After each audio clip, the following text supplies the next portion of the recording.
नाज़रीन, आप देख रहे हैं ZH न्यूज़ में हूं ज़हीर अहमद। नाज़रीन, बिलावल भुट्टो का जो भारत का दौरा था वो यहाँ पे तो बड़ा सराहा गया, लेकिन वहाँ के मीडिया ने क्या हालत की उसके ऊपर बात करेंगे। इमरान खान साहब ने अभी कुछ देर पहले खिताब किया है कल के हवाले से, उसके ऊपर बात करेंगे।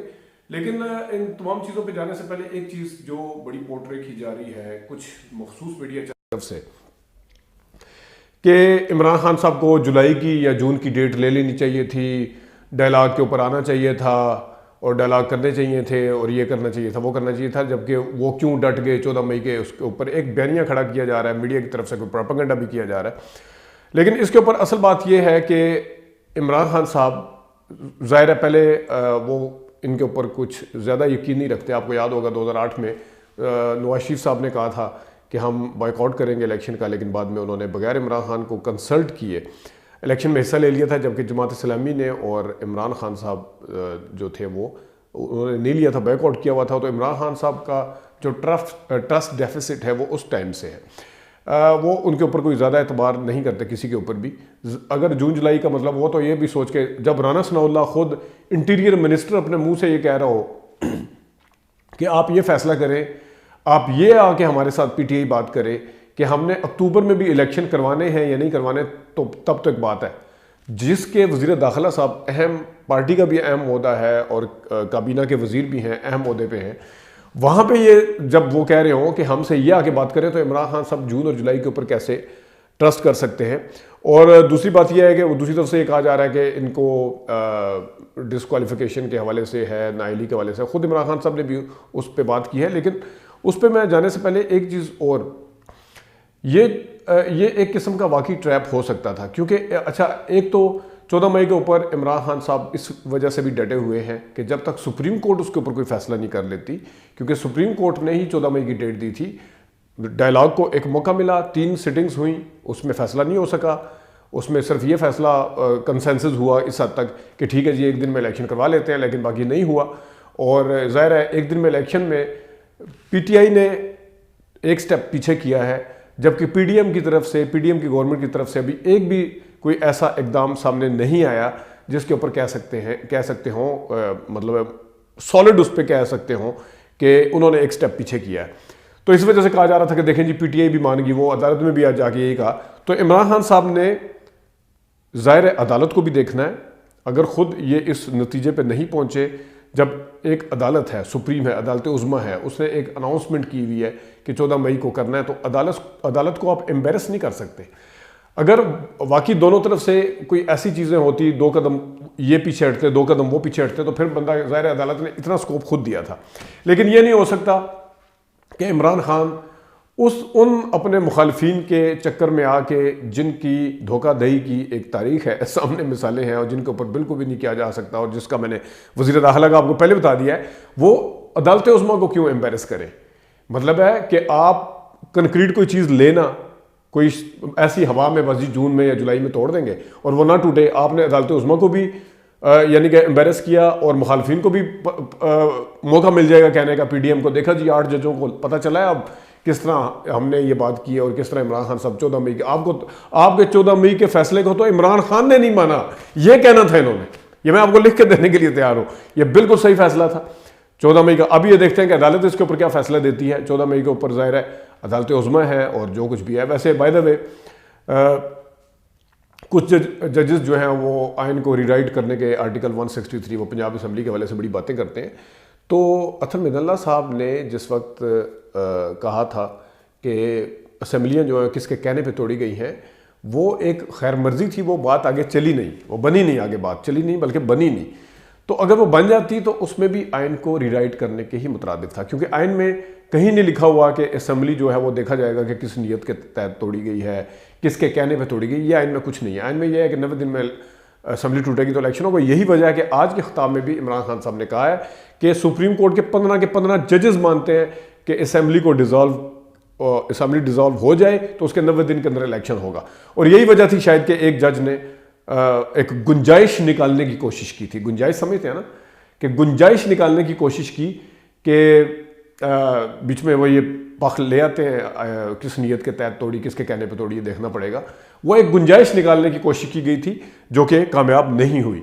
तो इस हवाले से इमरान खान साहब ने आज और बहुत सारी बातें की हैं। उन्होंने कहा कि कल निकलें और सुप्रीम कोर्ट के साथ और आइन के साथ और कानून के साथ खड़े होने के हवाले से 5:30 बजे से लेकर 6:30 बजे तक जो जो जगह अलॉट हुई हुई है वहाँ पे निकलें। और फिर उन्होंने डर्टी हैरी के हवाले से बात की है, अपने मुकदमों के हवाले से बात की है, इन्होंने जो कुछ किया वो बात की। फिर उन्होंने वो तमाम के तमाम शॉट्स चलाए, कोई कम से कम 8-10 लोगों के, नून लीग की तरफ से मुसद्दिक मलिक, मरियम औरंगजेब, मरियम नवाज़, एहसन इकबाल, ख्वाजा आसिफ, राना सनाउल्लाह, इन तमाम के आप असम्बली आज डिज़ोल्व कर दें, हम कल इलेक्शन करवा देंगे, सब के चलाई उन्होंने।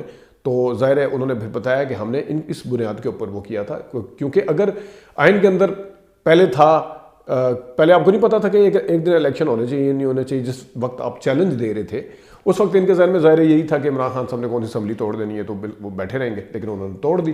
तो अब असल 8 जजों के ऊपर जितना मर्जी आप सवालात उठाएं और जो मर्जी करें, सबको हर बाहर किसी कानूनी माहिर से पूछ लें जिसको अनलेस पैसे न मिले हुए हों, तो वो यही कहेगा कि 90 दिन के अंदर इलेक्शन होने चाहिए और सुप्रीम कोर्ट का फैसला मानना चाहिए और 3 जजेस और 2 जजेस का ही फैसला है, यही कहेगा। और कल एक साफ़ी हैं शौकत पराचा साहब, उन्होंने बड़ी अच्छी बात की एक टॉक शो में, बड़ा उन्होंने नुक्ता निकाला। वैसे तो इमरान खान साहब के ऊपर या PTI के ऊपर या कोर्ट के ऊपर भी ये तनकीद हो रही है कि 90 दिन से तो पहली देर हो चुकी है, 90 दिन से उस टाइम आपको याद नहीं आता, KP में आपको 90 दिन याद नहीं आते, 90 दिन से वैसे। लेकिन शौकत पराचा साहब ने कहा कि ये कहते हैं कि हमारे पास 21 अरब नहीं है, हमारे पास अमला नहीं है, फौज तैयार नहीं है, RO नहीं है, फलाना नहीं है, अफसर नहीं है, इलेक्शन वो करवाने के लिए ये नहीं है। तो साथ कहते हैं कि फुल कोर्ट बना दें, हम आज फैसले को मान लेंगे कि अगर अब फुल कोर्ट बन जाती है और वो फैसला आ जाता है तो फिर आज मान लेंगे। तो वो कहते हैं कि फुल कोर्ट अगर ये फैसला सुना देगा 90 दिन में इलेक्शन करवाने हैं, फिर इनके 21 अरब का बहाना कहाँ जाएगा, फिर इनके RO ना मिलने का, फौज सिक्योरिटी वगैरह वगैरह ये जितना भी अमला ना मिलने का, फिर बहाना कहाँ जाएगा, फिर 21 अरब कहाँ से आ जाएंगे। बड़ा अहम नुकता उन्होंने ये उठाया था। तो ये है। और तोशा खाना के ऊपर भी उन्होंने 10 मई को बुला लिया, वो बात ठीक कर रहे हैं इमरान खान साहब। उन्होंने ये भी कहा कि मुझे डिस्क्वालीफाई करना चाहते हैं, लंदन प्लान का हिस्सा है और ये बिल्कुल पार्टी को अनपॉपुलर करके फिर इलेक्शन करवाना चाहते हैं। ये बिल्कुल उनकी जो असेसमेंट है वो बादी नज़र में ठीक नज़र आती है, क्योंकि जो अभी तक हुकूमत ने किया है वो उसमें धोखाधड़ी ही ज़्यादातर शामिल है, यही नज़र आता है। और रह गया निगरान हुकूमतों का, पाकिस्तान की इलेक्टेड हुकूमत को उतारने के लिए अगर जब वो असम्बली की मुद्दत पूरी हो जाती है उसकी, या असम्बली की मुद्दत पूरी नहीं होती, तो उसको उतारने के लिए एक तरीकाकार है अदम एतमाद का।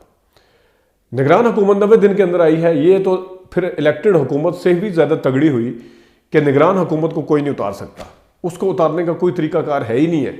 मतलब है कि 90 दिन के अंदर इलेक्शन ही होंगे, अगर साल बाद होंगे तो साल तक ये हुकूमतें चलेंगी। ये इलेक्टेड हुकूमत जिसको लोग इलेक्ट करते हैं उनसे ज़्यादा तगड़ी हैं, जो कि किसी ना किसी की खुशनुदी के बाद आती हैं और किसी को खुश करने के लिए आती हैं, बनती हैं, उसके बाद बनती हैं। तो ये है हमारी असल सूरत हाल। और अब मैं आता हूँ ज़रा दूसरा, बिलावल भुट्टो जरदारी वहाँ पे गए, उन्होंने SCO कॉन्फ्रेंस में जाके शिरकत की।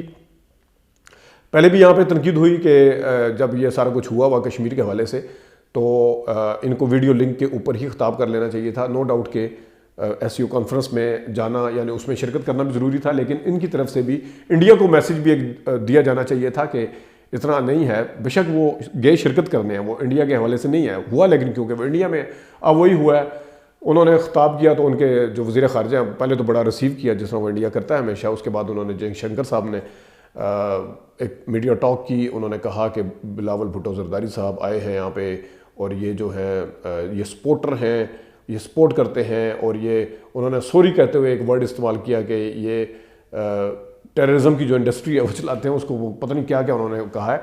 तो उनको ना सिर्फ वहाँ पे वहाँ के ओहदेदार और हुकूमती ओहदेदार जो है वो तनकीद का निशाना बना रहे हैं, बल्कि वहाँ पे उनका मीडिया भी काफ़ी मजाक उड़ाने पर तुला हुआ है। वहाँ जाने के हम बिल्कुल कोई भी खिलाफ नहीं होता, लेकिन असल मसला ये है कि जब इमरान खान साहब मिलते थे तो ये कहते थे मोदी का यार है, ये गुजरात वाला अभी तक ज़िंदा है, एक दहशत को मार दिया, ये अभी तक क्यों ज़िंदा है, वो भी था। फिर नवाज शरीफ साहब के ज़माने में इन्होंने कहा था मोदी के यार को एक धक्का और दो।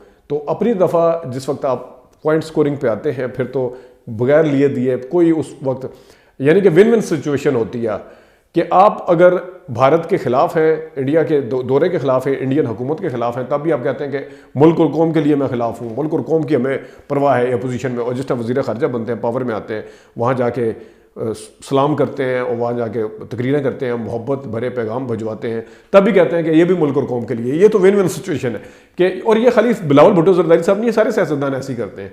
अपनी दफ़ा कह देते हैं कि यूँ है, फलाना है, फलाना है, और फिर हम मुशर्रफ साहब को देख लें, वो जाके उन्होंने सलाम कर दिया था, यहाँ पे मुक्के दिखाते थे, वहाँ पे जाके सलाम किया और पता नहीं क्या क्या किया। अपनी तरफ से अगर मिले तो वो डिप्लोमेसी होती है, अगर क्रिकेट की टीम आए तो वो क्रिकेट डिप्लोमेसी होती है, कभी कोई डिप्लोमेसी होती है। लेकिन अगर कोई और सियासतदान चला जाए, कोई और अगर इस तरह का फैसला करता है तो उसको फिर मोदी का यार और गद्दार और वतन का पता नहीं क्या क्या बना देते हैं। तो बिलावल भुट्टो साहब को अब जो 4 दिन से यहाँ पे शादियाने बज रहे थे, अब पता चला होगा जिस वक्त वहाँ पे मीडिया के ऊपर हुआ है, तो वहाँ पे यही कहा जा सकता है उनकी ज़ुबान ने, वो बल्कि खुद यही कह रहे हैं कि बिलावल भुट्टो साहब को हुनर आम ही होना है, तो हुनर आम ही। तो बस ये कुछ बातें थी जो करनी थी। अपना ख्याल रखिएगा। अभी तक के लिए इतनी इजाज़त दीजिए। अल्लाह हाफ़िज़।